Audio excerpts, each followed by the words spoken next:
আগের দিন তো এই কুমড়োটার অর্ধেকটা চিংড়ি মাছ দিয়ে রান্না করে খেয়েছি, আর অর্ধেকটা তো পড়েই আছে। আর আমাদের বাড়ি কুমড়ো জিনিসটা খুব একটা চলে না, খেতেই চায় না কেউ। এই জন্য এটাকে কি করব ভেবে উঠতে পারছিলাম না। তো ভেবে ভেবে ভাবলাম আজকে যে সিদ্ধই দিক ভাতে। তা ভাতে কুমড়োটাকে তো সিদ্ধ দিয়ে দিচ্ছে, এবারে মাখবো কিভাবে? একটু মাখাটা তো একটু চাটপাটা করতে হবে।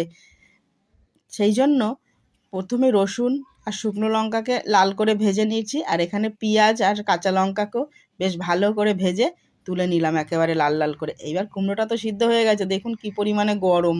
এই গরম কুমড়ো মাখতে গিয়েই তো ব্যাস হয়ে গেল আমার আজকে। এবারে কুমড়োটাকে তো তুলে নিয়েছি, একটু ঠান্ডা করতে দিয়েছি। আর এখানে নুন দিয়ে লঙ্কাগুলোকে, রসুন পেঁয়াজ সবটাকে বেশ ভালো করে হাত দিয়ে মেখে নিচ্ছি। তারপরে হচ্ছে কুমড়োগুলোকেও নিয়ে নেবো সাথে, একসাথে করে কুমড়োগুলোকেও একসাথে ডলা দিচ্ছি। এইবারে একটু ঠান্ডা হয়ে গেছে। আর এবারে প্রয়োজন হচ্ছে সর্ষের তেল, যেটা ছাড়া একেবারেই মানে এই কুমড়ো সিদ্ধ মাখাটা মানে হবেই না বলতে গেলে।